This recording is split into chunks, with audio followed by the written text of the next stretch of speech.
I want to talk about Gutsy, your new series on Apple TV. Because you tackle pretty much every subject with multiple interesting people. Some you know the most, some you will discover, which I love that you had people who we recognize and know so well. Amy Schumer, Kim Kardashian, Megan Thee Stallion, Glennon Doyle. I mean, the list is so incredible, all the people.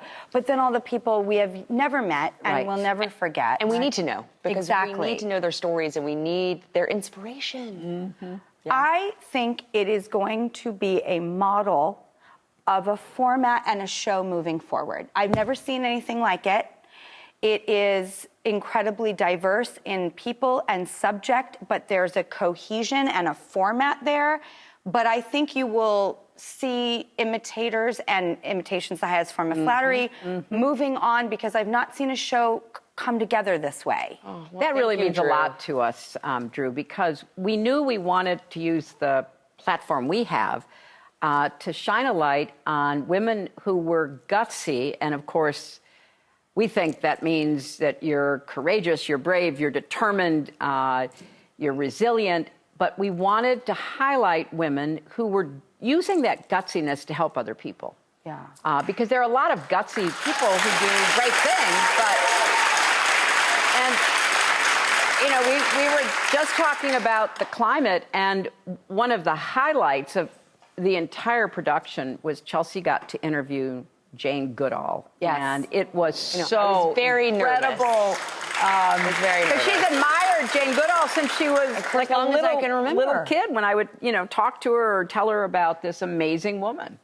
Yeah. So it was just so fun for me to get to hear Jane Goodall speak like a chimpanzee, which she does in the interview, and drink whiskey at, like, I think it was 3 o'clock for her. So it's socially acceptable when you're Jane Goodall, 100%. Yeah, so she's so cool, too. Yeah, I was like, I'm drinking coffee. This is sad, isn't it? But it's okay.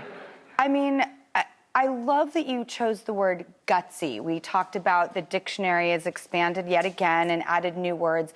Gutsy is like moxie. There's an onomatopoeia. Yeah, it's so good. Visceral. Like, from your gut, you're doing the right thing. I think it describes a woman, too, in such a cool, sexy, empowered way. I mean, you chose She Persisted for your series. You know, the girls and I have read every single book you've ever written.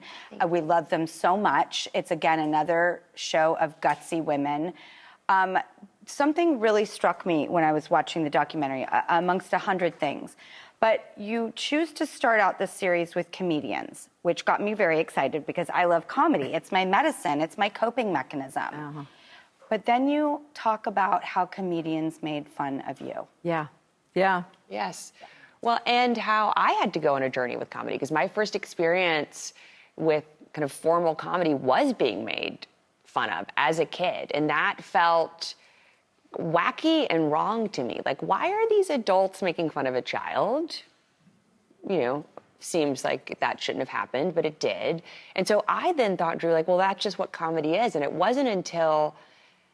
candidly, the making of Gutsy, that I met these amazing women comedians who, as you know, Wanda Sykes said, are, you know, if they're throwing rocks, they're throwing them up.